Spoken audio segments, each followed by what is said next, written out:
आप सबका स्वागत है असली बात पर। और आज की हमारे गेस्ट हैं शोभा गुप्ता जी, जो पेशे से साइकोलॉजिस्ट हैं और ना जाने कितने लोगों को हील किया होगा, कितने लोगों को सपोर्ट किया होगा, कितने लोगों की जान बचाई होगी जीवन में। तो आज हम बातचीत करेंगे असली बात विद डीके में शोभा गुप्ता जी के साथ। तो चलिए जानते हैं इनके बारे में थोड़ा सा। शोभा जी, आपका स्वागत है असली बात के प्लेटफॉर्म पे। कुछ बताइए अपने बारे में आप। धन्यवाद सबसे पहले मुझे अपने चैनल पे बुलाने के लिए। और मेरा नाम शोभा गुप्ता है। मैं साइकोलॉजिस्ट काउंसलर हूँ, थेरेपिस्ट हूँ और एक लाइफ कोच हूँ। ये प्रैक्टिस में मैं 18 साल से हूँ। और मैंने अपने लाइफ में बहुत सारी चीज़ों को फेस किया है और बहुत सारे डिफरेंट प्रोफेशन भी फॉलो किए हैं। बट फिर जब मुझे ऐसा लगा कि मुझे ऐसा प्रोफेशन चूज़ करना है जहाँ पे मैं किसी की सेवा भी कर सकूँ और किसी की मदद भी कर सकूँ और जहाँ पैसा भी कमा सकूँ। So coming to this profession was my choice. And यहाँ पे आके इस प्रोफेशन में मुझे काम करके लोगों के साथ मुझे बहुत अच्छा लगता है, बहुत खुशी मिलती है। सो इट ऑल स्टार्टेड 20 साल पहले। मेरे मन में ये जागा कि मुझे कुछ करना है। तो मैं जब मेरी शादी हुई थी उससे पहले मैंने फ़ैशन डिज़ाइनिंग किया हुआ था। 10 साल का गैप मैंने लिया शादी के बाद। उसके बाद मैंने जैसे फ़ैशन डिज़ाइनिंग किया था तो मैंने अपना एक नॉर्मल बुटीक खोल लिया। लेकिन बुटीक के साथ-साथ मुझे ऐसा लगा कि मुझे कुछ और भी करना है। So I came through certain spiritual courses. Spiritual courses करते करते मुझे ये लगा कि अब मुझे 4-5 साल हो गए बुटीक में and it is a टायरसम job. वहाँ के लोग भी मुझे अभी तक जानते हैं, बट आई फेल्ट कि ये थोड़ा सा बहुत टाइम भी लेता है मेरा और मुझे वो सुकून नहीं मिल रहा था। वहाँ से फिर जब मैंने स्पिरिचुअल कोर्सेज़ किए वहाँ पे मुझे बहुत अच्छा लगने लगा। फिर हमने I came through some healing courses जहाँ पे मैं थेरेपीज़ करके लोगों की मदद कर सकूँ। तो वो मुझे बहुत अच्छा लगा वो पार्ट। फिर मैंने धीरे-धीरे लोगों के साथ काम किया, उनकी मदद की। उनकी पीपल यूज्ड टू कम, मुझे सिर दर्द है, मुझे थोड़ा-सा हीलिंग दे दो। मैंने दे दी, मुझे रिज़ल्ट्स मिलने लगे। तो मुझे लगा कि हाँ, मैं ये कर सकती हूँ। Then I grow into this line and जैसे भी मेरे पास सामने चीज़ें आती गईं और मैं करती गई। सबसे पहले मैंने प्राणिक हीलिंग सीखा, आकाशिक हीलिंग सीखा। आकाशिक रिकॉर्ड्स है एक आकाशिक हीलिंग में, there is a practice called Akashic records.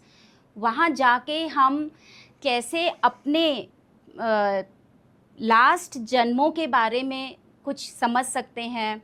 हम ये देख पाते हैं कि किस तरीके से हमारे जो पुराने जन्म हैं वो आज कैसे रिफ्लेक्ट करते हैं। So all this was very interesting to me. और इसी तरीके से धीरे धीरे मैं बढ़ती चली गई। उसके बाद मैंने एक्सेस कॉन्शियसनेस करके एक कोर्स किया। उस मोडालिटी में आके मुझे बहुत लिबरेटेड फील हुआ, जहाँ पे वो सिखाया जाता है कि किस तरीके से आप अपने जो सबकॉन्शियस माइंड के पैटर्न्स हैं, जिन पैटर्न से हम अपनी ज़िंदगी को रन कर रहे हैं, उनको कैसे चेंज कर सकते हैं। और जब वो चेंज होते हैं तो हमारी बहुत सारी चीज़ें, जिन इमोशंस के साथ हम परेशान हैं, जैसे हमारे अंदर कभी-कभी गिल्ट आ जाता है, कभी-कभी सैडनेस आ जाती है, तो उन सारे इमोशंस को भी हम हैंडल कर सकते हैं।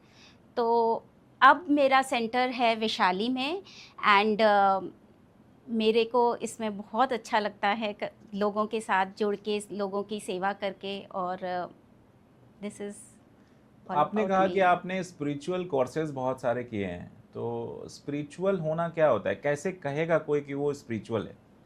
क्योंकि मैं जहाँ तक समझता हूँ, अगर आप बहुत पूजा पाठ में हो तो हम लोग उसको स्पिरिचुअल मान लेते हैं। हुँ। बट आपके according, because you have a deep knowledge about it and आपने बहुत सारे कोर्सेज किए हैं, बहुत सारे साइंटिफिक कोर्सेज भी होंगे, तो कैसे कहेगा कोई कि मैं स्पिरिचुअल हूँ?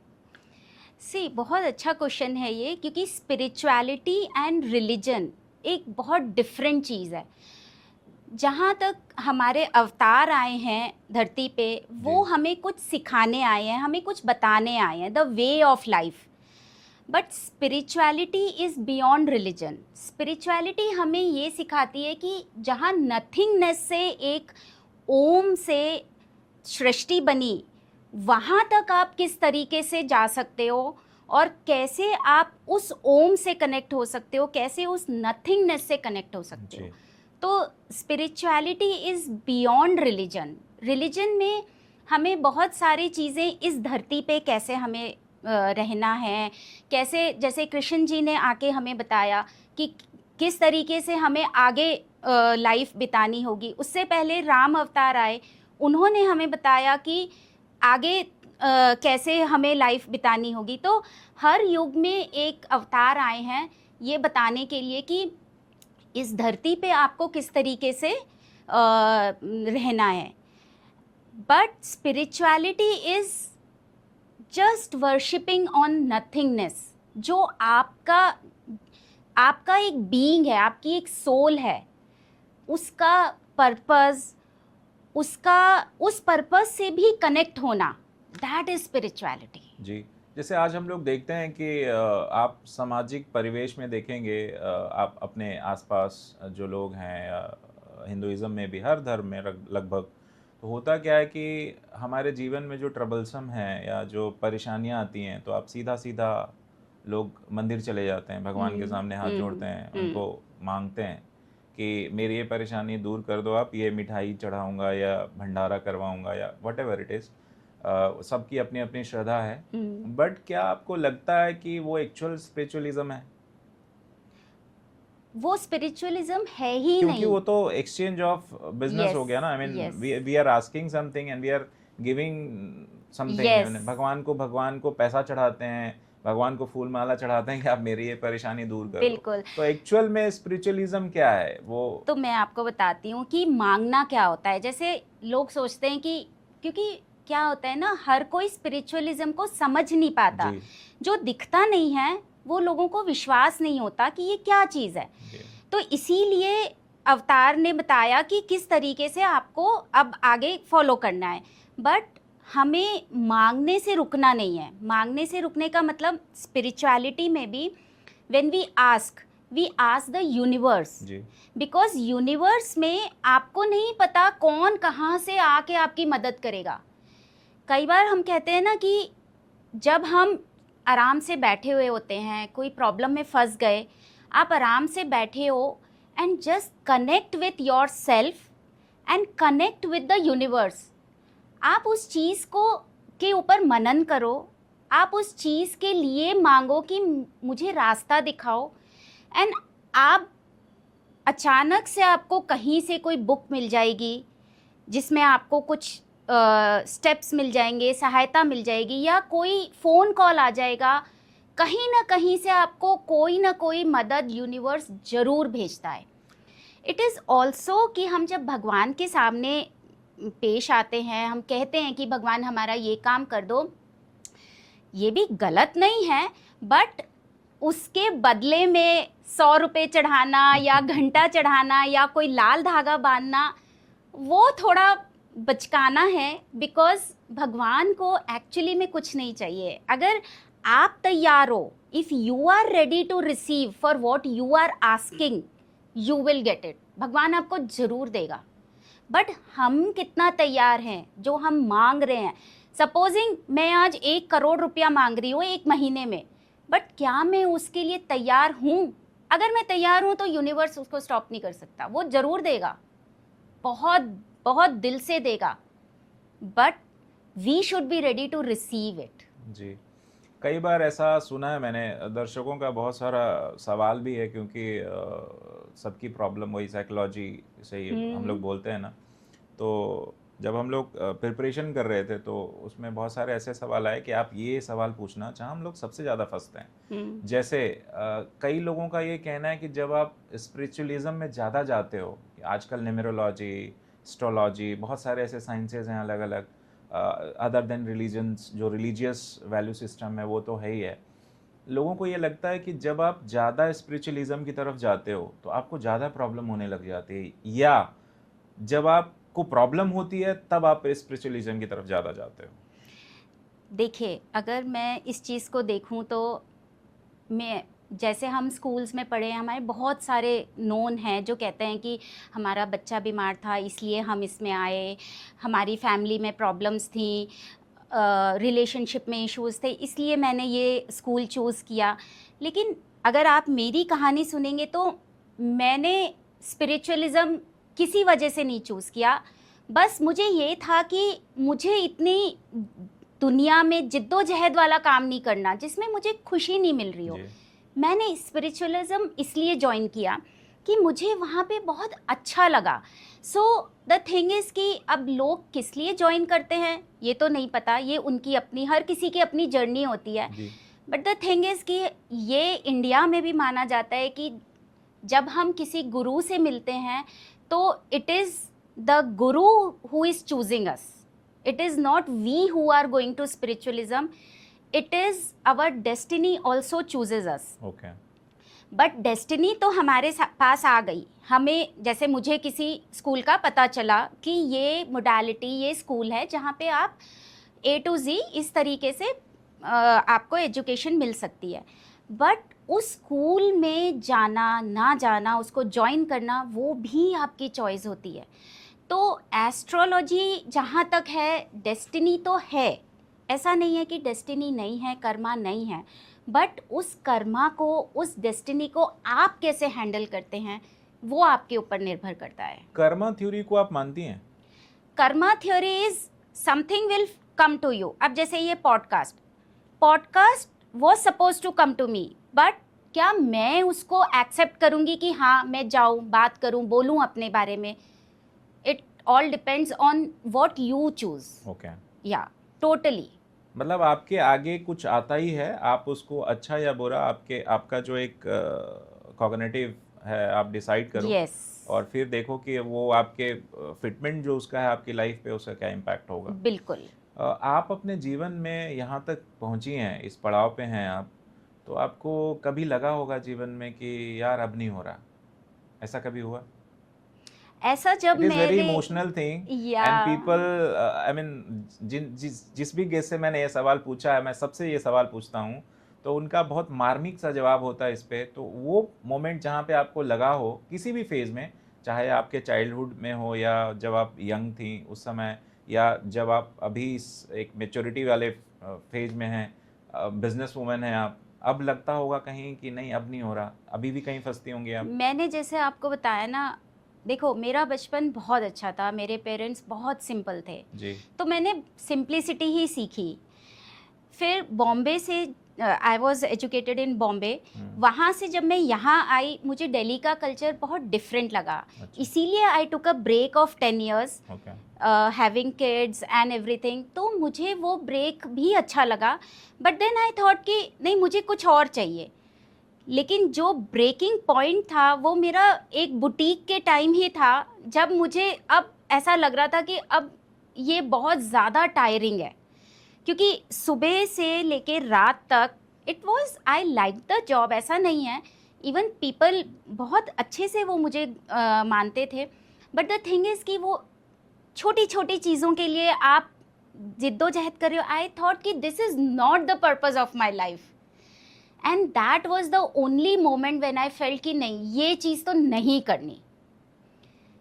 Then things came up to me, and उसके बाद आज 18-19 साल हो गए, नो लुकिंग बैक। कभी नहीं मुझे ऐसा लगा कि मैं अगर सुबह से लेके रात को कभी 9, 9:30 बजे भी अगर घर में आ रही हूँ, कभी भी मैं थकी हुई नहीं होती हूँ। In fact sometimes my kids tell me, mamma are you not tired, अभी भी आप हमारे लिए कॉफ़ी बना सकती हो? रियली? तो I am never tired because I love that job. तो जिस चीज़ को जब आप प्यार करोगे ना और अपने मन से करोगे, आप कभी नहीं थकोगे। ये मेरा मानना है। जी, कहते हैं कि आपने बॉम्बे का जो जिक्र किया है, तो कहते हैं कि बॉम्बे जो शहर है ना, वो उनका एक अपना रंग है। बॉम्बे को मैं डिफाइन करूं तो mentality wise the only city in India, and Delhi को मैं डिफाइन करूं तो infrastructure wise Delhi is the only city in India. Yes. तो आपने बॉम्बे को भी एक्सपीरियंस किया, यू आर मुंबईकर? या ओके। तो बॉम्बे मुंबई का जो एक लाइफस्टाइल होता है, एक कल्चर होता है, एक वैल्यू सिस्टम होता है, एक हवा होती है वहाँ की, वहाँ के लोग बड़े प्रोफेशनल्स होते हैं, सुना है मैंने, बहुत प्रोफेशनल होते हैं। टाइम पे आना, आप भी शायद टाइम पे आई थी आज।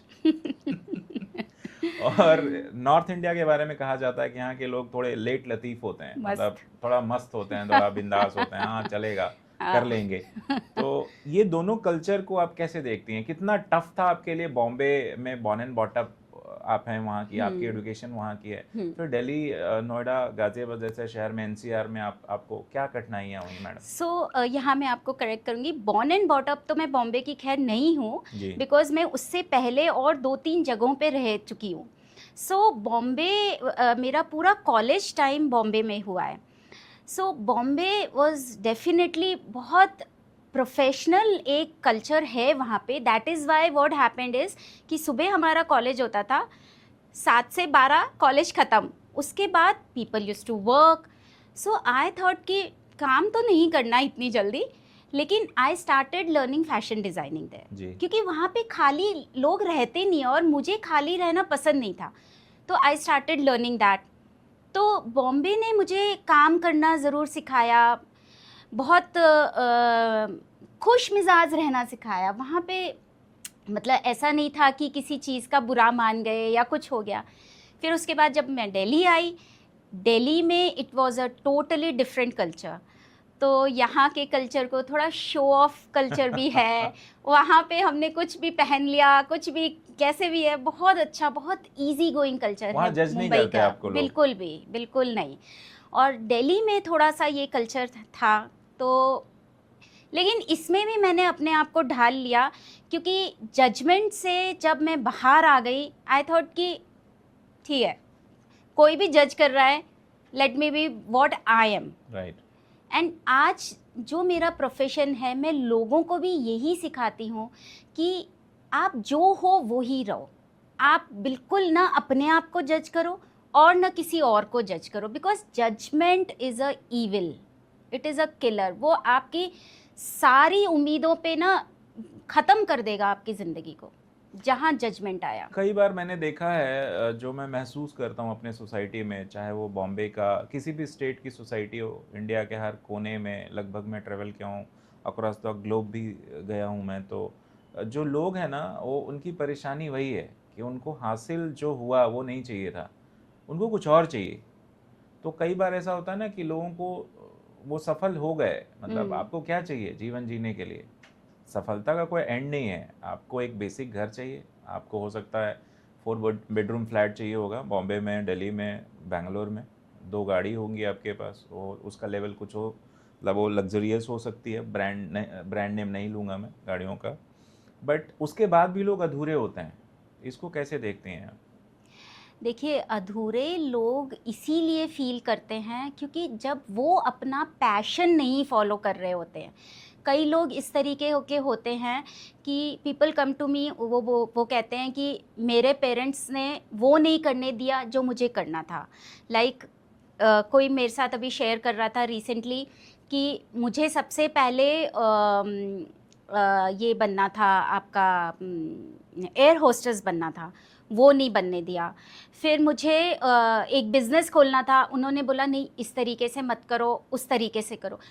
तो लोग जब, और देखिए माँ बाप है ना, बच्चों के लिए पूरी ज़िंदगी होते हैं। बच्चे माँ बाप को ही तो देख के बड़े होते हैं। So whatever the parents are telling the kids, बच्चा तो वही सुनेगा और वही मानेगा। अब जब पेरेंट्स ने उनको ये सिखाया है कि नहीं, अपनी जितनी आपकी चादर है उतना ही पैर फैलाना है, तो किड्स लिसन टू दिस। बच्चे सोचते हैं वही हमारी लिमिटेशन है। बट हो ये रहा है कि जब बच्चे बड़े हो रहे हैं, जब वो देख रहे हैं कि हम जो चाहते थे बनना, अगर मैं थोड़ी सी और ज़िद करती तो मैं वो बन सकती थी या बन सकता था। तो आज ना अंदर लोगों के वैक्यूम हो रहा है। एंड इसीलिए आज की तारीख में रिलेशनशिप्स के अंदर भी इतनी ज़्यादा खींचातानी मच रही है, बिकॉज खुद से सेटिस्फैक्शन नहीं है लोगों के अंदर। वो ये सोच रहे हैं कि जब खुद सेटिस्फाइड नहीं है, जो खुद चाहते थे वो नहीं बने, तो मैं किसी और को क्या दूं। इसीलिए लोग आजकल रिश्तों से दूर हट रहे हैं, वो अकेले रहना पसंद कर रहे हैं। रूम्स में भी आप देखिए, घर में फैमिली मेम्बर में 4 लोग हैं, 4 कमरों का घर है, सब अपने अपने रूम में रह रहे हैं। सो द थिंग इज़ कि लोग अपने आप से कनेक्टेड नहीं है, इसीलिए वो वैक्यूम है, इसीलिए वो अनसेटिस्फैक्शन है लोगों के अंदर। आज का एपिसोड बहुत धमाल होने वाला है, क्योंकि आज हम लोग जो हमारा कोर वैल्यू सिस्टम है असली बात का, वो है लाइफ एंड रिलेशनशिप। तो लाइफ के इर्द गिर्द ही आपकी सारी परेशानियां घूमती है, सारे जो आपके अचीवमेंट्स हैं, फेलियर्स हैं, वो सब इसके आसपास ही घूमते हैं। आपका जो मूड स्विंग्स हैं वो सब यहीं से होते हैं।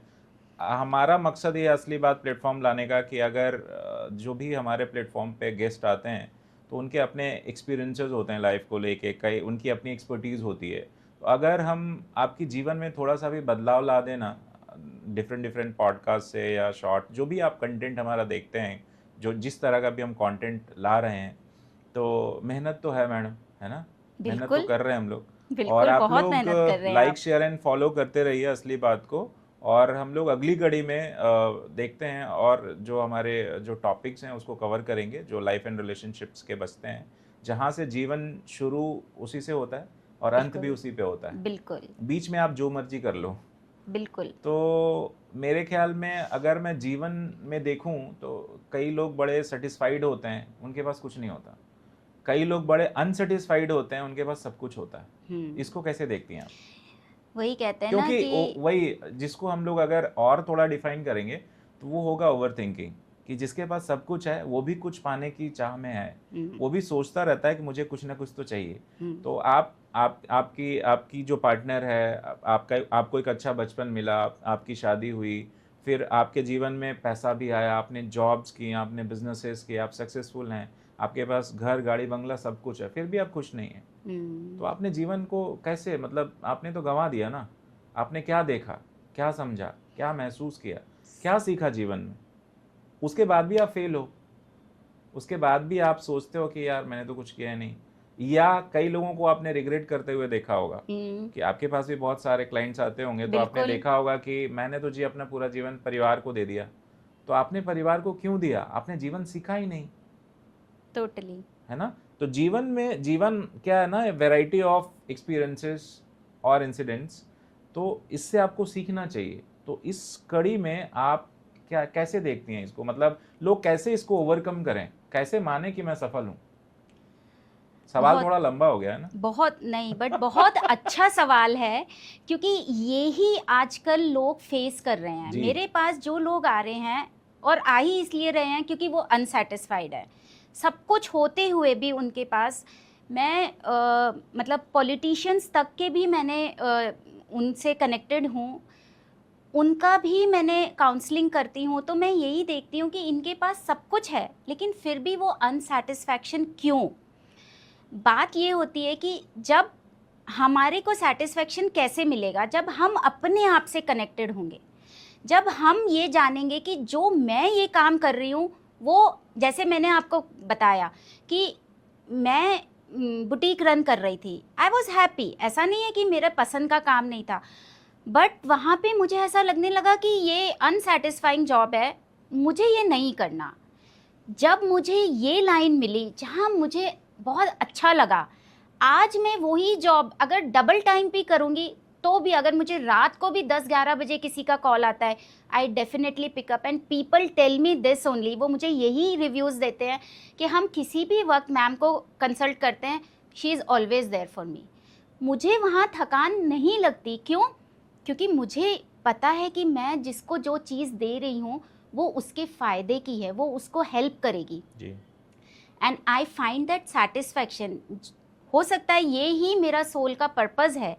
देखिए, हर इंसान इस धरती पे जब आता है, कोई ना कोई एक पर्पज़ लेके आता है। ऐसे तो नहीं हम आ जाते। The being, the soul is very precious.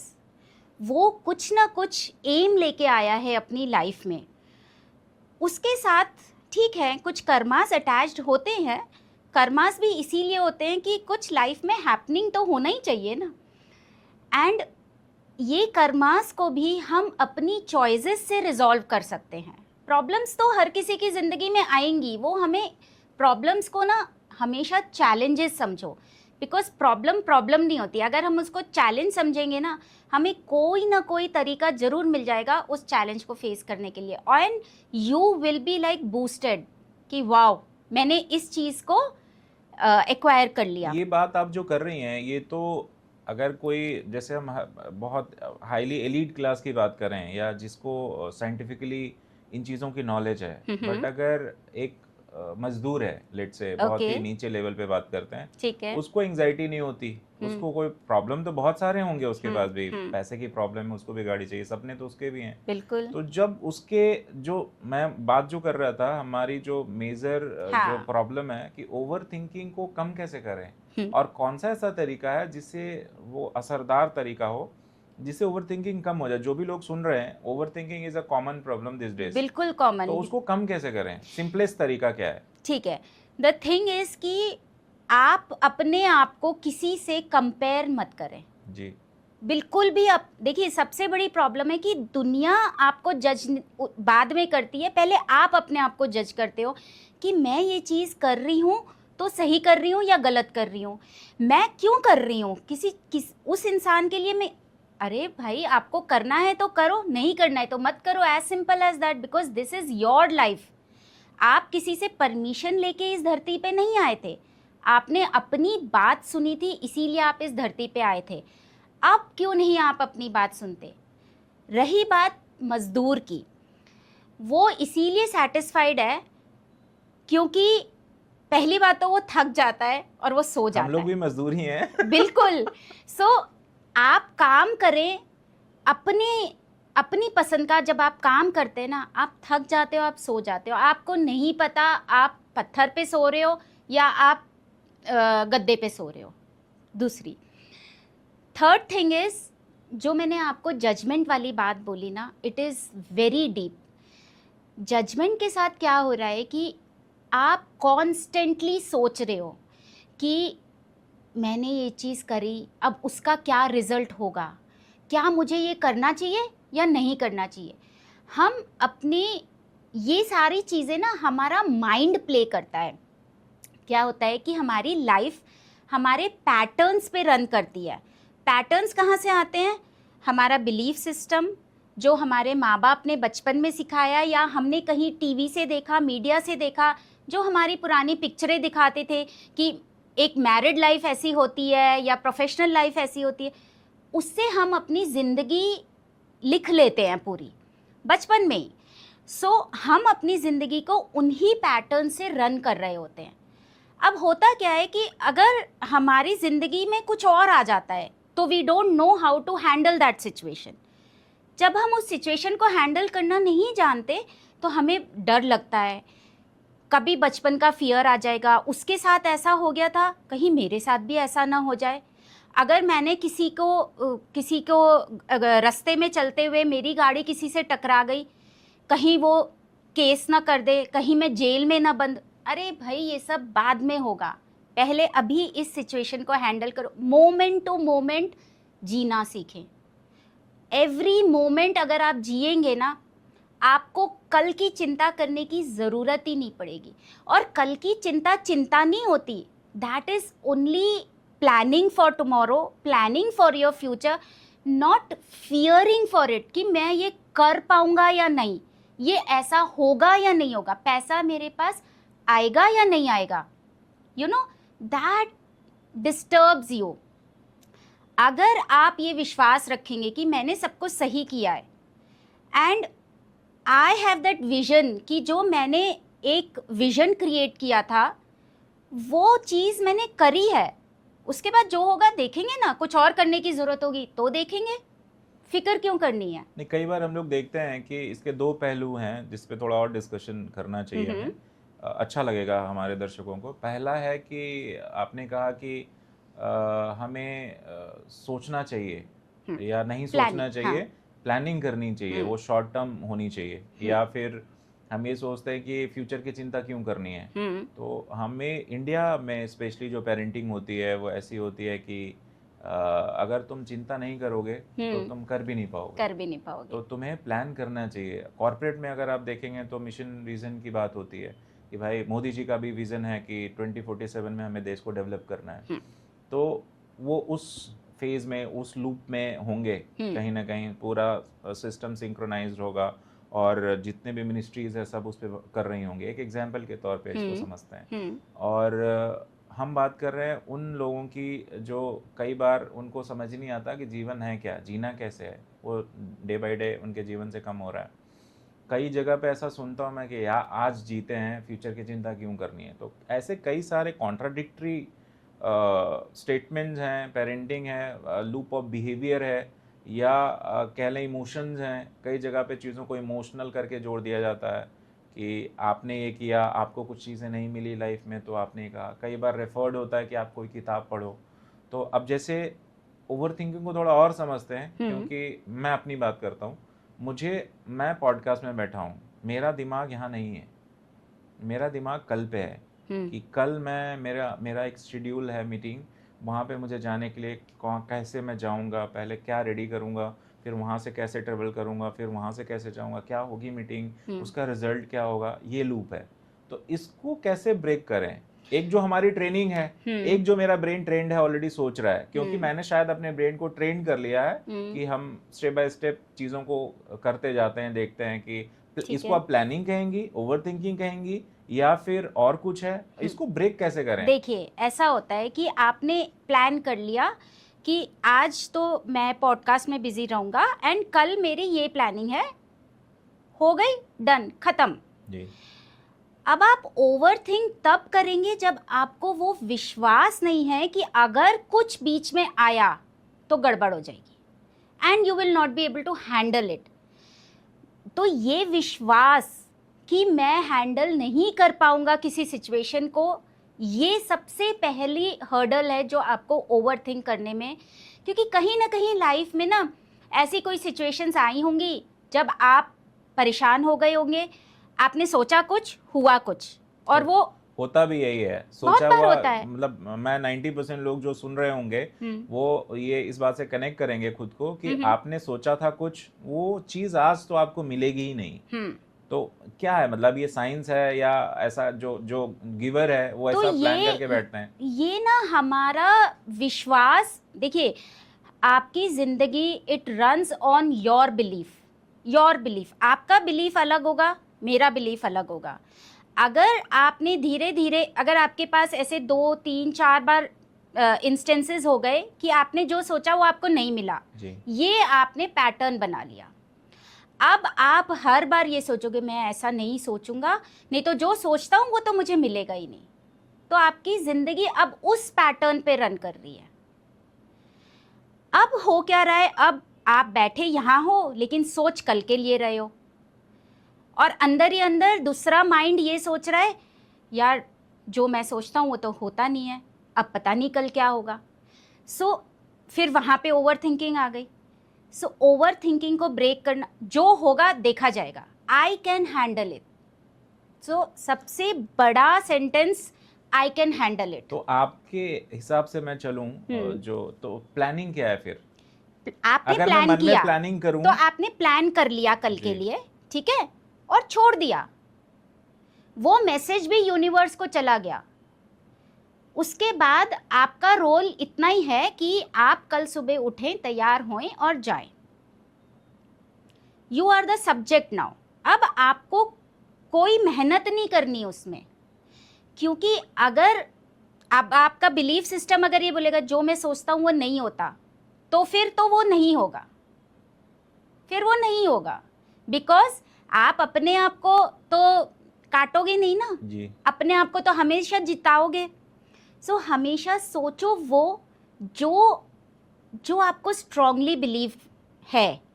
And you know belief इसी तरीके से बनती है, इसीलिए आई से कि हम बचपन में अपनी ज़िंदगी लिख लेते हैं।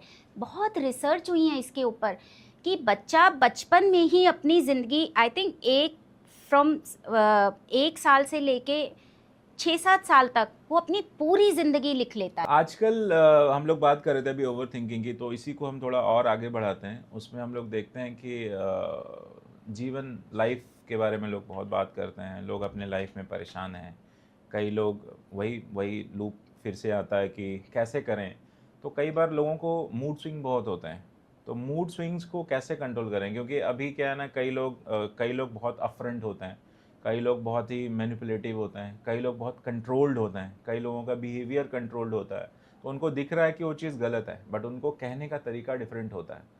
बट कई लोग ऐसे अपफ्रंट होते हैं कि जैसे वो गलत को गलत बोल देते हैं। जैसे हम कहते हैं ना, बहुत लोगों को आपने सुना होगा कि मैं तो सच बोलता हूँ या बोलती हूँ, किसी को बुरा लगना है तो लग जाए, मुझे फ़र्क नहीं पड़ता। तो क्या वाकई आपको लगता है कि उनको फ़र्क नहीं पड़ता है या नहीं पड़ना चाहिए? क्योंकि मूड तो उनका बिगड़ा ना, तो इसको कैसे ठीक करें मैं? देखिए, बिल्कुल बहुत अच्छी बात आपने पूछी है कि we have to be a little bit manipulative. जी। हम जिस इंसान को अपनी बात डिलीवर करना चाहते हैं, उस इंसान के बारे में भी हमें सोचना चाहिए कि वो क्या सुनना चाहता है और या वो क्या सुन सकता है। तो we have to be very clear कि जो हम बात अपनी कह रहे हैं वो सामने वाला हम कह पाएँ और वो समझ पाए। इतना हमें इतना सा मैनिपुलेशन तो आना चाहिए। साइकोलॉजी में करेक्शन कैसे करें? मतलब या डिफरेंट तरीका होता है कोई, या कभी ऐसा हो कि जो बंदा बहुत ही डायरेक्ट है, जो डायरेक्ट ही बात कर लेता है, तो उसको क्या कंट्रोल करना चाहिए? Anger, behaviour? क्योंकि गुस्सा उसको तो आया हुआ है किसी बात से आपके, तो वो कैसे कंट्रोल करे खुद को? देखिए, कभी कभी गुस्सा हम दिखा सकते हैं, जी। बट प्यार से भी दिखा सकते हैं उसको कि मुझे गुस्सा आ रहा है और मुझे आपकी ये बात अच्छी नहीं लगी। बस। देखिए, गुस्सा सप्रेस करना भी डेंजरस है, बट उसके बाद go to somewhere, go to a counsellor और अ थेरेपिस्ट, जहाँ पे आप उसके ऊपर वर्क कर सकें। जी। कई बार ऐसा होता है कि जो अग्रेशन है, हमने कहते सुना होगा, आपने भी सुना होगा कि वो बंदा बहुत अग्रेसिव है या वो बंदी बहुत अग्रेसिव है। अग्रेशन पर्सनालिटी होती है, पर्सनालिटी टाइप होते हैं। यस। तो उसको कंट्रोल करना, मतलब अगर उससे अच्छा, मतलब कई बार होता है ना कि उसको गुस्सा आया हुआ है तो आपको भी आया हुआ है। तो इस केस में क्या करें? मतलब अग्रेशन को कंट्रोल करना, अगर वो गुस्सा अपने अंदर रखता है, कहीं ना कहीं वो हीलिंग की ज़रूरत पड़ेगी उसको बाद में। फिर वो कहीं थेरेपिस्ट या हीलर के पास जाएंगे वो, या डिफरेंट टाइप है उनके, उनकी क्या अंडरस्टैंडिंग है, क्या इंटरेस्ट है, क्या ट्रिगर करता है उनको, तो जिससे वो खुश होते होंगे, है ना? तो बोलते हैं कि ये तो बहुत इजी है समझना कि अगर आप एंगर मैनेजमेंट करते हो, then you control your emotions, और इमोशनल उस पर इमोशन को बैलेंस करो, है ना? इमोशनल इंटेलिजेंस पे काम करो। तो एक तो ये है। दूसरा कि आप लोगों के बारे में सोचो ही मत। तीसरा, जो आपको करना अच्छा लगता है जीवन में, किसी को गाना पसंद है, किसी को म्यूज़िक पसंद है, किसी को मतलब कॉमेडी देखना पसंद है, किसी को क्रिकेट खेलना पसंद है, गेम्स पसंद है बहुत सारे, किसी को चुपचाप घर में बंद होना पसंद है ना? कि मुझे अकेला छोड़ दो, मुझसे बात नहीं करना पसंद है। तो ये जो डिफरेंट टाइप्स ऑफ मूड है, इसको कैसे ठीक करें और अग्रेशन को कैसे कंट्रोल करें? देखिए, क्या होता है कि हर एक इंसान का एक अपना टेम्परामेंट होता है। जी। तो जब वो इंसान का टेम्परामेंट जैसा है, उसको वैसा रहने में हम जज कर रहे हैं कि उसका मूड इस तरीके का है, but it is what he is. And अगर वो अपने आप को ना जज करे और लोग भी उसको ना जज करें तो ज़्यादा बेटर है, बिकॉज रिलेशनशिप में भी यही होता है कि दो लोग डिफरेंट टाइप के होते हैं। अब जब वो डिफरेंट टाइप के हैं तो क्यों ना हम उस डिफरेंसेस को अपना सकें, बिकॉज वो भी रह सकता है, वो भी रह सकती है। तो डिफरेंट टाइप ऑफ पीपल मिलेंगे, और ये अलग बात है कि उनका जो आज है वो डेफिनेटली उनके बचपन में जैसे ब्रिंगिंग अप हुई है उस तरीके से है। लेकिन इसमें अगर आप देखो तो लोग तो जज करेंगे ना आपको, उनका काम है जज करना। यही कई बार चॉइस नहीं होता है ना। हम्म, जैसे आपके पेरेंट भी आपको जज करते हैं, क्योंकि जब बच्चे होते हैं, उनकी पेरेंटिंग होती है, तो उसमें सबसे पहले ये सिखाया जाता है कि आप बड़े होके पैसा कमाओगे और जब मेरा एज होगा तो हम आप पे डिपेंडेंट होंगे। वो कहीं ना कहीं फियर होता है। दूसरा, अगर आप रिलेशनशिप में हो, तीसरा अगर आप मैरिड रिलेशनशिप में हो, तो अगर आपका पार्टनर जजमेंटल है तो आपको जज करेगा, आपके पास चॉइस नहीं है। तो बिल्कुल। इसको कैसे देखें? तो यही है, सबसे पहले हम भी लोगों को यही बोलते हैं कि जैसे मेरे पास अगर कोई केस आता है, कोई लेडी आती है, वो ये बोलती है कि मेरे हस्बैंड मुझे बहुत जज करते हैं और मैं क्या करूं, ठीक है? तो हम उनको यही सिखाते हैं कि आप अपने आप को मत जज करो, वो तो आपको कर रहा है, लेकिन जब आप अपने आप को जज करना छोड़ दोगे, वो भी छोड़ देंगे, वो भी छोड़ देंगे। नहीं, उस केस में क्या होता है ना, जैसे लाइफ एंड रिलेशनशिप की हम लोग बात कर रहे हैं, तो जब आप किसी रिलेशनशिप में आते हो तो पहले तो आपको जज ही करते हैं ना, आपके आपके कपड़े कैसे हैं, आपने अटायर क्या पहना हो, क्या ब्रांड पहना हुआ आपने, आप कैसे दिखते हो, आपका मेंटल हेल्थ कैसा है, फाइनेंशियल हेल्थ कैसा है, आपका बैकग्राउंड कैसा है, आप किस कास्ट कम्युनिटी से आते हो, किस रीजन से आते हो, ये सब जजमेंट करते हैं, ये सब जज देखिए, किया जाता है। यहाँ पे मैं आपको एक चीज़ बोलूँगी कि ये दो तरीके की चीज़ें होती हैं। एक होता है जजमेंट, एक जी। होता है अवेयरनेस, एक होता है कि किसी के बारे में जानना। अगर मैं आपके बारे में जान रही हूँ, it is nothing is wrong in that, but judging मतलब क्या होता है कि ये इसने अगर ब्लैक कलर पहना है तो ये सही है या गलत है, वो जजमेंट होता है। किसी के बारे में जानना गलत नहीं है, कोई बात नहीं, उसके बारे में आप समझ रहे हो, जान रहे हो, it's fine. But judgement is that जहाँ आप बोल रहे हो कि मेरी वाइफ ने ये चीज़ करी, ये गलत है, या वो उसको वो करना चाहिए था, वो सही है, and continuously you keep judging that person, that is wrong. थोपना गलत है, आई थिंक। थोपना, थोपना और एक कंक्लूजन बनाना कि ये जो तुमने किया ये गलत ही किया, यू नो। ठीक है, गलत होगा, गलती हर किसी से होती है।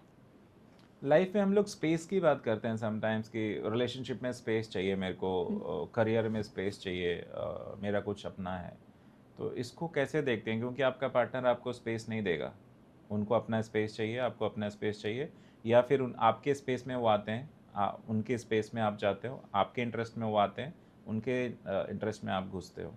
तो कहते हैं ना, जीवन में जो मैरिज जो है वो एक धुरी है, जो जिसके दो पहिए हैं, दोनों का बैलेंस होना बहुत ज़रूरी है, तभी शादी चल पाएगी। आजकल शादियां बहुत टूट रही है, कंपैरिजन टू पिछले आप 2 दशकों की बात देखेंगे तो पहले ऐसा नहीं होता था।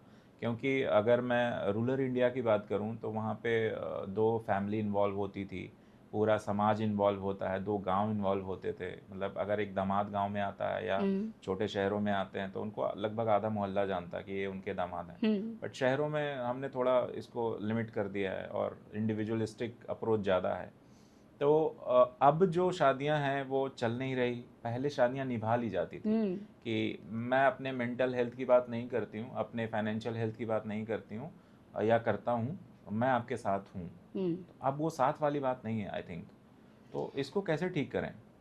बात ये है, जैसे आपने बोला ना, एक रिलेशनशिप ये है कि 2 व्हील्स हैं। अब गाड़ी के 2 व्हील्स देखिए ना, बराबर हैं और सेपरेट हैं। तो अगर हम ऐसे ही लाइफ में एक दूसरे को स्पेस दें, है ना, आप बराबर हो, किसी से बढ़कर नहीं हो। अच्छा। तो पहले लोग ये सोचते थे कि मैं बड़ा हूँ, या लेडी अगर ये आज ये सोचेगी कि मैं बड़ी हूँ, तो वहाँ पे फ्रिक्शन आता है। कोई बड़ा छोटा नहीं होता है, अगर दोनों बराबर हैं तो बराबर रहें, बट एक दूसरे को स्पेस दें उसके लिए। और जब एक इंसान दूसरे को स्पेस देता है ना, तो दूसरा इंसान भी उसको रिस्पेक्ट करेगा। नहीं, कई बार होता है ना कि जैसे हमारी जो सोसाइटी है वो मेल डोमिनेटेड है। तो मेल को लगता है बिकॉज वो अर्न करके ला रहा है, ब्रेड एंड बटर ला रहा है घर के लिए, तो उसको लगता है ही इज सुपीरियर। और वाइफ अगर अंडररेटेड है, उनका जो काम है, अगर वो हाउस वाइफ हैं या हाउस मेकर हैं, तो वो घर संभाल रही हैं, बच्चे संभाल रही हैं, तो उनको कहा जाता है आपका तो कंट्रीब्यूशन कुछ है नहीं, तो आप तो ऐसे ही चल रहा है आपका सब कुछ, तो मैं जो कहूँगा वही चलेगा इस घर में। तो इसको कैसे सुधारें? देखिए, ये चीज़ तो बेसिकली औरतों ने सुधार दी। औरतों ने नहीं सुधारी, आई एम ऑल्सो रॉन्ग, लड़कियों ने सुधार दी, because the women have known their power. ठीक है, ये चीज़ें थी पहले, बट अब ये चीज़ नहीं है, क्योंकि जो गर्ल्स हैं they are learning from their mothers also. जहाँ उनकी मदर्स को सप्रेस किया गया था, आज वो सीख रही हैं कि किस तरीके से मुझे खड़े होना है।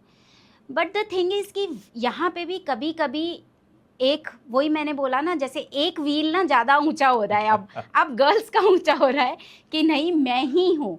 तो जहाँ पे हम ये सोचते हैं कि मैं ही हूँ, वहाँ थोड़ा सा प्रॉब्लम आ सकती है, फ्रिक्शन भी हो सकता है, रिश्ते भी टूट सकते हैं, जो हम देख रहे हैं। तो अगेन आई वुड से कि आप दोनों इक्वल हैं, बिकॉज दोनों के बिना फैमिली अधूरी है, दोनों का रोल है लाइफ में। आज के टाइम पे लोग ऐसी बातें कर रहे हैं, मतलब जो मैं सोशल मीडिया देखता हूँ, लोग ये कह रहे हैं कि मुझे शादी करनी ही नहीं है। हाँ शादी रिस्पॉन्सिबिलिटी है, बंधन है, बंधन तो पहले से ही था, अब भी बिल्कुल। लोग मानते हैं। और लोग रिस्पॉन्सिबिलिटी से भागते हैं, मतलब जहाँ जिस भी, जैसे आप रिलीजन की बात कर लेते हैं, तो अगर आप रिलीजन, आपके रिलीजन में कुछ चीज़ें होती है जो आपको मानना ही होता है, तभी आप उस रिलीजन के हैं, चाहे आप किसी भी रिलीजन की बात कर लो। बिल्कुल। शादी आप करते हो तो आपकी रिस्पॉन्सिबिलिटी कम ज़्यादा ऊपर नीचे होगी ही होगी, आपके बच्चे होंगे, वो उसकी अपनी रिस्पॉन्सिबिलिटी होगी, आपको निभाना पड़ेगा। तो लोगों को अब रिस्पॉन्सिबिलिटी नहीं चाहिए। तो इसका जो स्टेटस है, मतलब एक जो ब्रेन मैपिंग करूं मैं, तो लोगों के को क्या हो गया, मतलब क्यों नहीं करना चाहिए? क्योंकि उन्होंने specially the girls they have seen their mothers, उनको उन्होंने सफ़र करते हुए देखा है, तो इस तरीके से। लेकिन अगर हम उन्हें भी आज की अगर बच्चों को हम ये सिखाएं कि मैरिज सिर्फ रिस्पॉन्सिबिलिटी नहीं है, it is also Joy, okay वहाँ पे चीज़ें ठीक हो सकती हैं। ओके। हम लोग बात करते हैं अभी बहुत बज़ क्रिएट है मेंटल हेल्थ की। तो क्या होता है मेंटल हेल्थ? मेंटल हेल्थ क्या होता है? It is a very broad spectrum. ये है कि आपको कोई भी सिचुएशन आए आपकी लाइफ में, ठीक है, आप कितना ब्यूटीफुली उसको हैंडल करते हैं, वो ही आपकी मेंटल हेल्थ डिफाइन। और वो कैसे? जो आपका belief system, again all goes back to your belief. And ऐसा नहीं है कि जो आपने बचपन में सीखा है वो ही आज कर रहे हो, you learn during the process. लोगों को देख के भी आज आप सीख रहे हो। तो अगर आप अपने चैलेंजेस को कितने ब्यूटीफुली हैंडल करते हो, देखिए आपकी भी लाइफ में बहुत चैलेंजेस आए होंगे, आप उनसे, और अपने आप को शाबाशी देना, ये नहीं वेट करना कि कोई और आपको शाबाशी देगा, जी। आप अपने लिए शाबाशी दे रहे हो, वो इम्पॉर्टेंट है। हम लोग पैसे की बहुत बात करते हैं, मतलब कई लोगों को हमने सुना है बोलते हुए, आप मनी माइंडेड हो, आप मनी मनी मनी मनी करते रहते हो। आपने कभी रिलेशनशिप पे ध्यान नहीं दिया, या आपने कभी आपकी जो, और क्योंकि पैसा पैसा ही नहीं है, मतलब पैसा प्रायोरिटी नहीं होनी चाहिए मेरे अकॉर्डिंग। बट साइकोलॉजी में इसको अगर देखें तो आजकल जो ज़्यादातर स्ट्रेस है वो पैसे के लिए ही है। तो इसको कैसे कम करें? मतलब आज जो परेशान है लोग कि किसी की जॉब चली गई, किसी कोई रेंट नहीं भर पा रहा, किसी की गाड़ी सीज हो जा रही है, मतलब किसी को कुछ और बनना था, कुछ और बन गया, करियर उनका मिसलीडेड है, मिसअंडरस्टूड हैं लोग। क्योंकि अल्टीमेटली जजमेंट तो पैसे से ही करते हैं ना लोगों का। अगर टोटली। एक कोई रिक्शा वाला है, अगर वो बहुत ही इंटेलिजेंट है तो हैविंग नो वैल्यू। आपके पास बहुत सारे, आप पीएचडी होल्डर हो, बहुत डिग्रियां आपके पास, अगर आपके पास पैसा नहीं है तो ये कहा जाता है कि आपने कुछ बनाया नहीं, कुछ कमाया नहीं। तो इसको कैसे, मतलब कई लोग बोलते हैं ना मैं क्वालिफाइड हूँ बट मेरे पास पैसा नहीं है, तो उनको अपने आप में गिल्ट होगा कि वो पैसा नहीं बना पाए, तो इसकी वजह से उनको स्ट्रेस होता है। तो वो स्ट्रेस को वो कैसे कम करें? देखिए पैसा, मतलब या तो मनी माइंडसेट अपने उसको डिलीट कर दें, या फिर उन खुश रहें कि भाई मैं क्वालिफाइड हूँ अपने इमोशंस के साथ। सो वेरी ब्यूटीफुली कि आजकल मैं एक्चुअली मैं वर्कशॉप्स भी लेती हूँ, जी। तो आजकल मैं मनी के ऊपर ही वर्कशॉप चल रही है मेरी। तो द थिंग इज़ कि आप पैसे को क्या समझते हो वो बहुत इम्पॉर्टेंट है। आपका माइंडसेट पैसे को लेके क्या, अब अगर आप पैसे को ये देखते हो पैसा तो मुझे कमाना पड़ेगा, तो आपके लिए थोड़ा डिफ़िकल्ट होगा। आप सोचोगे कि पैसा तो है, आप अपनी क्रिएटिविटी पे काम करो, जो आपका विजन है लाइफ में आप वो उसके ऊपर काम करो ना, आपको पैसा अपने आप आएगा, अपने आप। तो पैसे को अगर आपने बाहर समझा तो आप वो बाहर ही रह जाएगा। नहीं, कई बार होता है ना कि हमें कुछ और करना था, किसी ने बताया नहीं, हमने कुछ और करियर चुन लिया और जहाँ से पैसा बन नहीं रहा, तो उस केस में क्या करें? तो चेंज कर लो करियर, उसमें क्या हो गया? ठीक है, चलो किसी ने नहीं बताया, कौन बताता है? कोई नहीं बताता, आप अपने एक्सपीरियंस से ही सीखते हैं, ठीक है। मैं कहती हूँ चलो किसी ने नहीं बताया जी। आज आपको अवेयरनेस आई है ना, even at the age of 40-45 people start a business और बहुत सक्सेसफुल हैं। नहीं, मैं बात कर रहा हूँ उस तबके की जिनके पास ये चॉइस ही नहीं है बिजनेस करने का। जैसे आप देखेंगे कि जो इंडिया का एक जो डेमोग्राफी है वो 70% गांव से है। हम्म, तो गांव में चॉइस नहीं होता। आप हम्म, अगर आपके पास खेत नहीं है, अगर आपके पास कुछ है नहीं, तो आप मजदूरी ही करेंगे।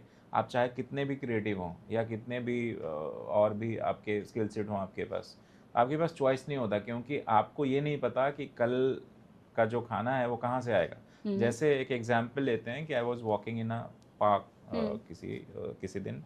वहाँ पे बहुत सारे बच्चे थे ऐसे ही, they were all just playing कुछ हम्म, कुछ। तो मैंने पूछा कि आप लोग पढ़ाई नहीं करते हो? तो उनने बोला कि नहीं, मतलब हमें नहीं पता यहाँ पे स्कूल कहाँ है, क्योंकि हम कहीं और से यहाँ पे आए हैं। तो अच्छा, क्या करते हैं आपके पेरेंट्स? तो उन्हें बोला कि वो मजदूरी करते हैं, मम्मी पापा दोनों घर पे नहीं हैं, हम लोग छोटे छोटे बच्चे, मतलब 4 साल 5 साल, एक हम्म, तो 2-3 महीने की बच्ची भी थी। तो ये अभी रिसेंटली हुआ है मेरे साथ। तो मैंने पूछा कि ठीक है, तो आप पढ़ाई कैसे करते हो? तो हम नहीं पढ़ते हैं। तो यहाँ क्यों हो पार्क में आप? तो बोला कि 9-10 बजे, 9 साढ़े 9, तो आजकल गर्मी है तो धूप बहुत हम्म, है। तो उनने बोला कि बच्चों ने कि टीन गर्म हो जाता है, टीन का जो शेड है वो गर्म हो जाती है, तो पंखा भी काम नहीं करेगा। तो हम उस परिवेश को देखें, उस परिप्रेक्ष्य को देखें, तो आपको लगेगा कि मतलब जीवन क्या है उनका, कैसे है, मतलब ऐसे मेजॉरिटी ऑफ द क्राउड ऐसा ही है तो इंडिया में, हाँ तो जिनको ये नहीं पता कि अगले हम्म, टाइम का खाना उनके पास है या नहीं है, जिसको हम्म, गरीबी जिसको कहते हैं आप। तो कई बार मुझे लगता है मैं सब बदल दूं, सब इक्वल हो जाएं, सब किसी के पास ज़्यादा है तो उनको दो यार आप, मतलब थोड़ा एक कंट्रीब्यूट करना चाहिए आपको। तो बट शायद वही कर्मा थ्योरी पे फिर हम लोग आ जाते हैं लौट के कि अपने अपने सबके कर्मा हैं, जो आपको जो मिला है इस जीवन में वो आपका हम्म, अपना है, आप अपना कर्मा भोग रहे हो। नहीं तो अगर हम लोग बात करते हैं कृष्ण भगवान का जब अवतार हुआ था, तो उनके माता पिता भी जेल में ही थे, शायद वो तभी उनको निकाल देते। और क्योंकि खुद तो निकले ही थे तो उनको भी निकाल सकते हो ना, सब लोग तो सो ही गए थे। तो उनका जब कर्मा उस तरह का है तो थोड़ा उनको भोगना पड़ेगा, और सबको भोगना पड़ेगा। तो देखिए हर चीज़ कर्मा नहीं होती। क्या हो रहा है कि अगर बच्चा पैदा हुआ है किसी गरीब घर में, लेकिन वो दुनिया में तो सब कुछ देख रहा है। हम्म, आज हम देख रहे हैं कि रिक्शे वालों के बच्चे आईएएस क्रैक कर रहे हैं, क्रिकेटर्स बन रहे हैं, तो वो भी उनकी चॉइस है। उनके पास कोई ना कोई अपॉर्चुनिटी आई, वो गली में ही खेलना शुरू कर दिया क्रिकेट, धीरे धीरे वो बड़े क्रिकेटर्स बन गए। तो चॉइसेस आती हैं आपकी लाइफ में, अब आपके ऊपर है कि आप उस चॉइस को अपनाओ या छोड़ दो। शायद मैं भी उनके लिए चॉइस ही था, क्योंकि मैंने फिर उनकी पढ़ाई लिखाई की थोड़ी व्यवस्था की, और मैंने उनको स्कूल बताया कि कहाँ पे स्कूल है, बिल्कुल। जाना चाहिए आपको। और उस दिन से फिर बच्चे मुझे दिखे नहीं उस पार्क में, मैं तो रेगुलर जाता हूँ। हुँ, तो मुझे लगता है कि कभी ना कभी आपके जीवन में कोई आता है जो बिल्कुल बदलाव आता कर है। देता है। यस। आप चाहे वो अच्छा हो या बुरा हो, लोगों को आप कुछ एडवाइस देना चाहेंगे जो हम। हमारे प्रधानमंत्री को ही देख लीजिए, he is such a inspiration. कहाँ चाय वाले और आज कहाँ प्रधान, and he has a vision. जो आप बात कर रहे थे कि planning, he has a vision. उस विज़न के को लेके हमें हर दिन जीना है। तो बच्चे की ज़िंदगी में भी अगर वो चाहते हैं ना, क्योंकि आज की दुनिया में तो बहुत कुछ देख रहे हैं वो, और बहुत अपॉर्चुनिटीज़ भी वैसे भी मिल रही हैं। सो जो बच्चे करना चाहते हैं तो बहुत अपॉर्चुनिटीज़ हैं, बट उनको चूज़ करना पड़ेगा। मुझे लगता है कि ये विनर माइंडसेट है, this is all about psychology, yes, जो हम कुछ कहते हैं। करने की ज़िद। कई सारी चीज़ें जो साइकोलॉजी में निकल के आती है, जो बहुत ही लेमैन है, मतलब वो रोटेशनल है। मतलब अगर किसी को कुछ नहीं आता हो तो ये तो आता ही है कि ये सब ना दिमाग में होता है, साइकोलॉजी में होता है। तो जो विनर माइंडसेट है वो, जिसके जिसके बारे में बहुत चर्चा हो रही है आज के टाइम पे कि विनर माइंडसेट क्या होता है, hmm, you hmm, need to change yourself like that.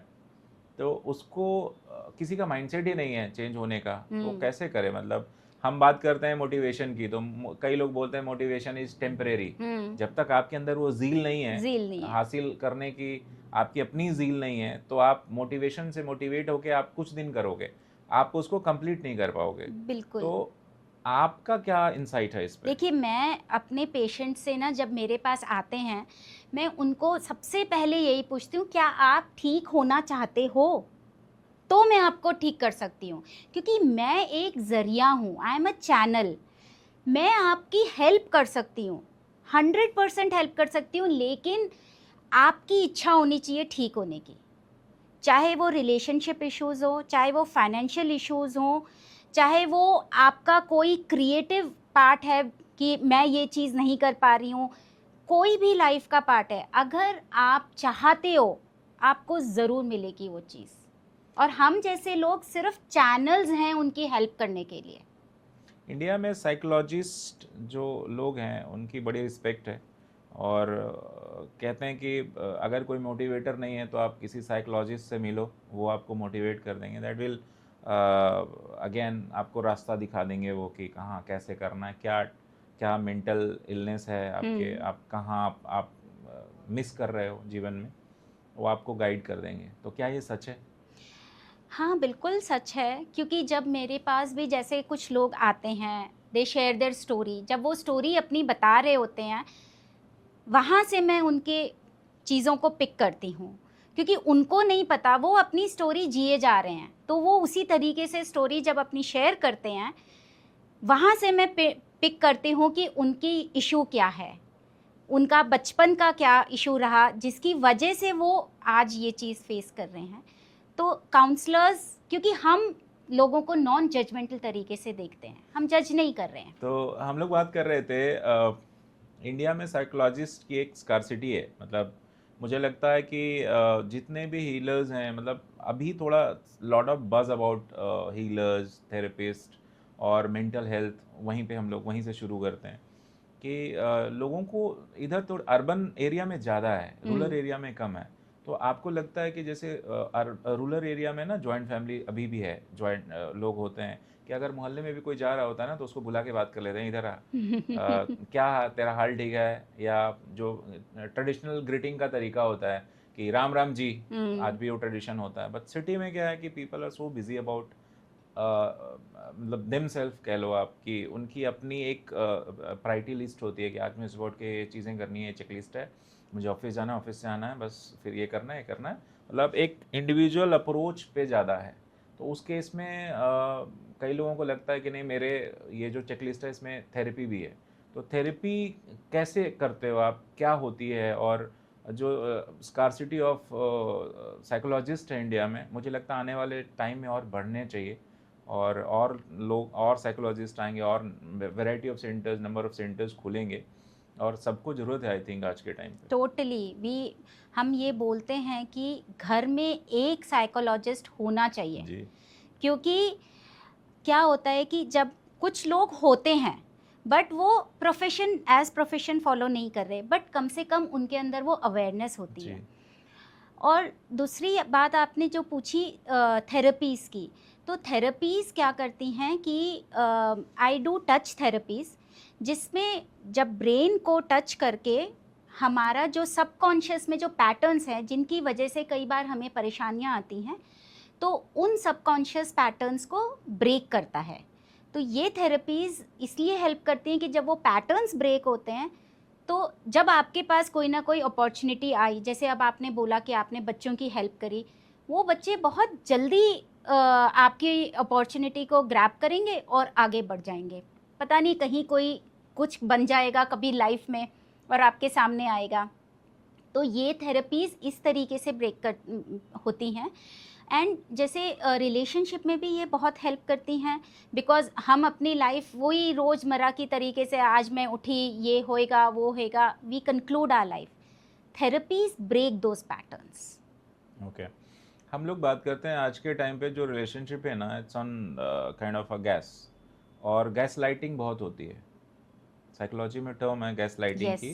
तो ट्रिगर करना, अगर आम भाषा में अगर उसको समझें तो कि आपके एक बिहेवियर पैटर्न को लोग पढ़ लेते हैं कि अच्छा ये बंदे को ये पसंद नहीं है, let's talk about it, and फिर इसको थोड़ा गैस लाइटिंग करते हैं, थोड़ा ट्रिगर करते हैं, तो ये गुस्सा आएगा। गुस्सा आने के बाद ये बिजनेस में भी होता है, ये डेली लाइफ में भी होता है। हाँ जी। तो ये गैस लाइटिंग वाली जो चीज़ है वो बार बार गैस लाइटिंग होती है कि आपको जो नहीं पसंद है वो किया जाता है। तो उस बिहेवियर पैटर्न को क्या बोलें और कैसे इसको ठीक करें? या सो गैस लाइटिंग ऐसा होता है कि हम किसी को ये विश्वास दिला रहे हैं कि वो बंदा वो नहीं है। जैसे कोई पर्सन ए के अंदर एक कैरेक्टर है, बट हम उसको बार बार ये बोल रहे हैं कि तेरे अंदर एक कैरेक्टर बी है, तू वो है, तू वो है, एंड वो ही स्टार्ट्स बिलीविंग दैट, है ना, कि भाई मैं वो ही हूँ, मैं ये नहीं हूँ।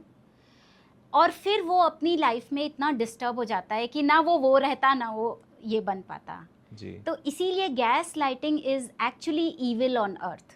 हम किसी को भरमा देते हैं उसके लाइफ पाथ से। इंडिया में अभी जो पॉपुलेशन है साइकोलॉजिस्ट की, as per current data available on different sources, तो उसमें लगभग 3 साइकोलॉजिस्ट हैं पर 1 लाख लोगों पे। तो लगभग अगर इसका परसेंट देखेंगे तो 0.2% है, 0.22% और कम है, और भी कम। और कैसे देखती हैं, मतलब आप लोगों पे तो वर्कलोड बहुत होता होगा। वर्कलोड है, लेकिन सी एज अ कोच मैं लोगों को सिखाती भी हूँ, और थेरेपिस्ट बनना भी मैं उनको ट्रेन कर रही हूँ कि आप थेरेपिस्ट बने, लाइफ कोच बने, जिससे कि कम से कम आप अपने एरिया में तो इतना हो जाओ कि आप अपने एरिया को संभाल पाओ। हम लोग एक और डेटा देखें तो उसमें लगभग वर्ल्ड वाइड डेटा है ये, वुमेन ज़्यादा थेरेपिस्ट होती हैं, मतलब साइकोलॉजिस्ट वुमेन ज़्यादा होती हैं, या और हीलर अच्छी होती हैं, या वो अच्छे से समझ पाती हैं पर्सनालिटी को, या फिर ये एक्चुअल डेटा है, मतलब 72% वुमेन्स आर साइकोलॉजिस्ट, अगर 100 आउट ऑफ देखेंगे तो 72 साइकोलॉजिस्ट फीमेल हैं। तो इसका क्या रीज़न है? आई मीन लोग फीमेल साइकोलॉजिस्ट को पसंद करते हैं, दैट्स व्हाट, वो करियर नहीं, अब फीमेल उसमें बना रही हैं साइकोलॉजी में। वो एक्चुअली बहुत सॉफ्ट एट हार्ट होती हैं, एंड वो इमोशनल उनके अंदर ज़्यादा कंटेंट होता है, वो इमोशंस को बहुत अच्छे से समझ पाएंगी। तो इसीलिए women are coming up, and specially जो मेन होते हैं, मेन भी हैं, ऐसा नहीं है, जो मेन सॉफ्ट हार्टेड हैं वो भी आ रहे हैं इस लाइन में, बट वुमेन ज़्यादा हैं because they are very soft, वो समझ पाती हैं। साइकोलॉजी को समझने के लिए, आई मीन अगर मैं देखूं कि साइकोलॉजिस्ट का रोल क्या है हमारे सोसाइटी में, नंबर 1, नंबर 2, कभी ऐसा कोई मिला जिसने आपको एकदम हिला के रख दिया हो, कि लगा हो कि यार मैं नहीं होती तो इसका क्या होता, ऐसा कभी हुआ है आपके साथ? बहुत केसेस हैं ऐसे, बहुत केसेस हैं। कई बार तो फैमिली डिस्प्यूट्स इतने ज़्यादा हो जाते हैं, इवन शादी के 25 साल के बाद लोग आ रहे हैं कि भाई अब मैं इसके साथ नहीं रह सकती, जी। एंड आज वो बहुत अच्छे से खुश होके रह भी रहे हैं, एंजॉय भी कर रहे हैं। तो द थिंग इज़ कि एक इस तरीके के लोग हैं। एक केस मेरे पास है बहुत स्ट्रांगली आई वुड से कि जिनको जो अपनी रिलेशनशिप में ही इतना परेशान थी कि उनको बॉडी में हाफ लेफ्ट साइड में पैरालिसिस का डॉक्टर ने डिक्लेयर कर दिया था, और वो डॉक्टर के पास से मेरे ही पास आई थी, और लेकिन उन्होंने 1 साल में इतना ब्यूटीफुली मेरे साथ काम किया, अपने ऊपर काम किया, समझी चीज़ों को, और वो आज खुद एक हीलर बन गई हैं, and I am very proud of her, very good, and I am also very proud of my self. मुझे खुशी मिलती है कि मैं ऐसे लोगों की हेल्प कर पा रही हूँ। नहीं, ये बहुत ही नोबल काज है, आप किसी की जीवन को बदल रही हैं। कितने, मतलब अगर मैं बात करूं तो जो जो एक स्लैब है डॉक्टर्स का, जिसको हम लोग भगवान बोलते हैं, कुछ कुछ केसेस को छोड़ दें तो भगवान ही है, क्योंकि जो जो आप किसी के जीवन को बदल देते हैं तो आप भगवान ही हैं, क्योंकि वो Totally. खुद मिसगाइडेड है, I am sure about it, कि उनको समझ ही नहीं आ रहा कि उनको करना समझ क्या है, नहीं। How to handle life, how to handle relationships, how to handle career, how to handle the business, जो भी जिस फील्ड में है, जहाँ भी है, तो वो मिसगाइडेड हैं और मिसअंडरस्टूड हैं। क्योंकि अगर आपका पार्टनर ढंग का नहीं है, जो कहते हैं ना कि एक लीडर है एक फॉलोअर है, तो अगर आपका कोई संभालने वाला हो, जो कंस्ट्रक्शन करने वाला हो, जिसने जीवन को बनाया हो, तब तो आपका जीवन बहुत आसान है। अगर आपके जीवन में कोई डिस्ट्रॉयर आया, आपने अपने बच्चे को बहुत नाजों से पाला पोसा, अच्छा किया, उसमें सारी गुड क्वालिटीज़ इनकलकेट किया, लेकिन बाद में एक ऐसा बंदा आया जो एकदम मिसअंडरस्टूड है, मिसगाइडेड है, अग्रेसिव है, डिस्ट्रॉयर है, उसने पूरे रिलेशन की ऐसी की तैसी कर दी। तो वहाँ से जीवन जो, क्योंकि जीवन का नाम वही है कि ना, सीखना सबको है, जीवन अगर आप सीखते नहीं हो तो जीवन आपको सिखा देगा। तो ऐसे जो टूटे हुए केसेस होते हैं उसको आप कैसे देखते हो? देखिए, मैं ऐसे टूटे हुए केसेस को, मेरे पास हैं ऐसे केस, बहुत करीब से मैंने ऐसे केस को देखा है। लेकिन अगर आपने अपने बच्चे की परवरिश इतने अच्छे से करी है एंड यू बिलीव कि कुछ भी आएगा, ये मेरा बच्चा बहुत अच्छे से हैंडल कर सकता है, बिलीव मी, वो उस रिलेशन को भी हैंडल कर लेगा, not by being with that person, even that person will be very comfortable breaking up with that relation, because उसको पता है कि मैं क्या कर रहा हूँ। and the parent should not judge their child कि ये क्यों ऐसा कर रही है या कर रहा है, because अगर वो कर रहा है तो किसी कारण से कर रहा है। आज का जो दौर है वो बहुत कंपटीशन का दौर है, स्टिफ कंपटीशन है। मुझे लगता है हर किसी को एक साइकोलॉजिस्ट, फ्रेंड, पार्टनर, दोस्त रखना चाहिए अपने लाइफ में, सो दैट उसकी लाइफ पटरी पे रहे। Totally. एक टर्म है क्लिनिकल साइकोलॉजिस्ट और एक साइकोलॉजिस्ट, तो इसको कैसे देखते हैं आप? मतलब दोनों में क्या डिफरेंस है?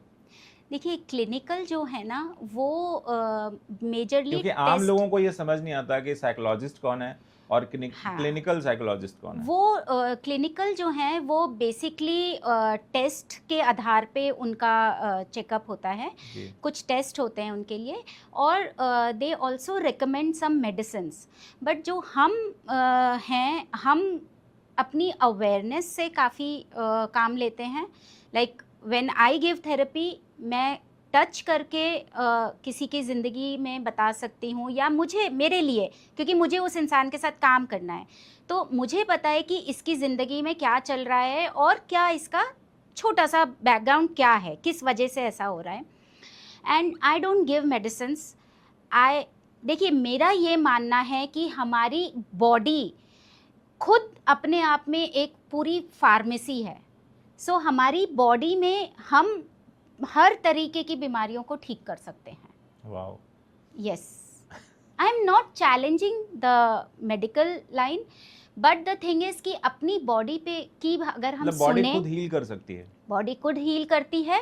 और अगर हम अपनी बॉडी को टाइम से सुन लें कि मेरे को ये प्रॉब्लम है, लाइक रिसेंटली आई हैड, मेरे पैरों में कुछ प्रॉब्लम चल रही थी, मुझे समझ नहीं आ रहा था। I asked Ayurveda doctor, she said कुछ ना कुछ प्रॉब्लम इशू है आपका, ये वो, but she recommended me a sleeper change. तो जब मैंने अपनी चप्पल चेंज करी, तब मैंने रियलाइज़ किया कि हाँ, ये मुझे ज़रूरत थी। अगर मैं मतलब कहीं और चली जाती डॉक्टर के पास या जो भी है, तो listen to your body, what I mean to say is, बहुत बड़ी बड़ी प्रॉब्लम से हमारी बॉडी हमारे को निकाल के बाहर ले आएगी। हम लोग बात करते हैं जनरेशन्स की, जैसे हम लोग मिलेनियल जनरेशन के हैं, आजकल जेनजी हैं, फिर अल्फ़ा जनरेशन है, फिर बीटा जनरेशन होगी।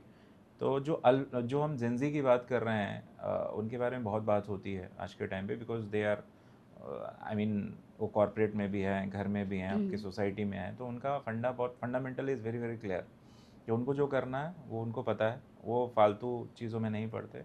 बट एक चीज़ जो मैं देख रहा हूँ कि लगभग 42% जो जेनजी हैं वो थेरेपिस्ट के पास जा रहे हैं। ये एक सरकारी आंकड़ा है, मेरा नहीं है, सरकारी आंकड़ा है। तो अर्बन एरिया में और ज़्यादा है, रूरल एरिया में थोड़ा कम है, क्योंकि वहाँ पे पेरेंटिंग होता है, मतलब वहाँ पे चाहो ना चाहो आपसे लोग बात करते हैं। हाँ। बट सिटीज़ में, अर्बन एरिया में लोग बात करना थोड़ा पसंद, जैसे फ्लैट के बगल में अपार्टमेंट्स में कौन है आपको भी नहीं पता, because they are not tend to share and speak more about it. तो ये जेनजी का जो प्रॉब्लम है, ये थेरेपिस्ट के पास क्यों जा रहे हैं इतना?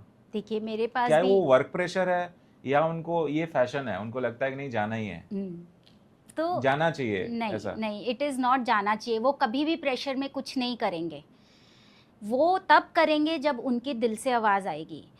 सबसे बड़ी बात, मेरे पास आते हैं बहुत यंगस्टर्स आते हैं, उनकी प्रॉब्लम ये है कि उनके पेरेंट्स उनको प्रेशर में जब डालते हैं कि आप ये चीज़ मत करो, ठीक है, लेकिन उनको पता है कि मेरा पैशन ये है और मैं अच्छे से यही कर सकता हूँ, तो वो ज़रूर आपके पास आएंगे ये शेयर करने के लिए और ये पता करने के लिए कि क्या मैं सही हूँ। कई बार क्या होता है ना कि Gen Z is too direct to answer, तो उनको लगता है, मतलब मेरा ये मानना है कि वो अपने आप को खुद ही प्रॉब्लम में डाल लेते हैं। जैसे आप हम कहते हैं ना, पहले आप सोचो, क्रिटिकल थिंकिंग करो, फिर बोलो, सोच समझ के बोलो, अगर रिक्वायर्ड नहीं है तो मत बोलो, बट जेंजी बोलेगा ही। हम शायद परवाह कर लेते हैं अपने बॉसेस की, अपने पेरेंट्स की। We are the last generation जिसमें हम अपने पेरेंट की भी सुन रहे हैं, अपने बच्चों की भी सुन रहे आई हैं, नो। है ना? तो जेंजी नहीं सुनना, नहीं। उसको लेगेसी फॉलो नहीं करनी, उसके जो 3 जनरेशन पहले है उनको कोई मतलब नहीं है, उनको अपने से मतलब। खुद आज क्या है वो मुझे बताओ आप। अगर उनको वर्क कल्चर टॉक्सिक लगा, they will not stay. They will तो लीव। वो प्रॉब्लम, मतलब आप सोच लो, आपने प्लानिंग की होगी नेक्स्ट 6 मंथ्स में हम हमारी कंपनी का प्रोजेक्ट ये रहेगा, ये चीज़ें होंगी, अगर उनको कल पसंद नहीं आया, दे विल नॉट। हमें अगर कहा जाता तो शायद हम अपने बॉस के लिए सोचते या सुनते कि ठीक है मैं 1 महीना और कर लेता हूँ आपके लिए, but Gen Z is too direct. तो क्या अपने आप को प्रॉब्लम में डाल लेते हैं सो दैट उनको ज़्यादा हीलिंग चाहिए। देखिए, ऐसा भी हो सकता है ना कि जो आप 1 महीना एक्स्ट्रा काम कर रहे हो अपने बॉस के लिए, वहाँ आपने अपने आप को प्रेशर में डाल लिया। वहाँ जेनज़ी सही है, उसने उसको नहीं करना, अगर इतना प्रेशर उससे नहीं झेला जा रहा, वो कट खत्म, वो प्रेशर नहीं झेलेगा। कहीं ये अच्छा भी है, कहीं, but you know what, I will tell you, Gen Zs बहुत अच्छे से अपनी लाइफ को हैंडल कर सकते हैं, बट अपनी ही को ही कर सकते हैं। कहीं वो सही भी हैं बहुत हद तक, बट कई किसी किसी सिचुएशंस बट में, they are smart, I mean yes they ठीक आर है। स्मार्ट। आज का जो टाइम है, आज के खुद से टाइम के मतलब हिसाब से रखिए। वो बहुत अच्छे चल रहे हैं। हाँ, खुद से मतलब रखिए, आप अपना काम करिए, पैसा कमाइए, बिल्कुल। घर बनाइए, अपने इमोशंस को आप जियो। पहले इंटरडिपेंडेंट होता था, यस। क्योंकि घर में जॉइंट फैमिली में भी कमाने वाला एक ही है, 10 लोग बैठ के खा रहे हैं, तो ऐसा अब नहीं चलता है। तो हाँ अब हाँ, चीज़ें बदल रही है, तो अपने आप को बदलना पड़ेगा, और ये ठीक भी है। वो प्रेशर में नहीं डालते अपने आप को। जी, एक एडवाइस जो आप हमारे दर्शकों को देना चाहें, जो भी चैनल को देखते हैं, जो हमारे कंटिन्यू जिनका सपोर्ट होता है, और जो लोग देख पाएंगे फ्यूचर में, तो उनको कोई एडवाइस देना चाहेंगे, वो अपने जीवन को कहाँ रखें कि वो ठीक रहें और सबका भला हो, सब अच्छा करें जीवन में। देखिए, मैं एक एडवाइस ये देना चाहूँगी कि कभी भी अपने जीवन को किसी और के जीवन से कंपेयर मत करो। कभी भी लाइफ में किसी से मत कंपेयर करो, बिकॉज आप क्या चीज़ लेके आए हो अपनी लाइफ पर्पस के लिए साथ, और क्या आपकी अपब्रिंगिंग है, वो हर किसी की डिफरेंट होती है। इसलिए कभी भी किसी को किसी के साथ कंपेयर मत करो। बहुत अच्छी ज़िंदगी है, बहुत अच्छे से बिताओ। कभी भी अपने जीवन को कंपेयर नहीं करना चाहिए, ये शोभा जी का एडवाइस है। और कोई कंपेयर करे भी, आप तो करो ही मत, अगर कोई करे भी तो इसको उसको इग्नोर करना चाहिए, इग्नोर करो। बिल्कुल। और आपका धन्यवाद, आप हमारे शो पे आई, आपने अपना इंसाइट शेयर किया, और बहुत सारी बातें आपने बताई जो अब तक अनलर्न थी और लोगों को पता नहीं था। और thank you so much madam. Thank you for inviting me. Thank you so much.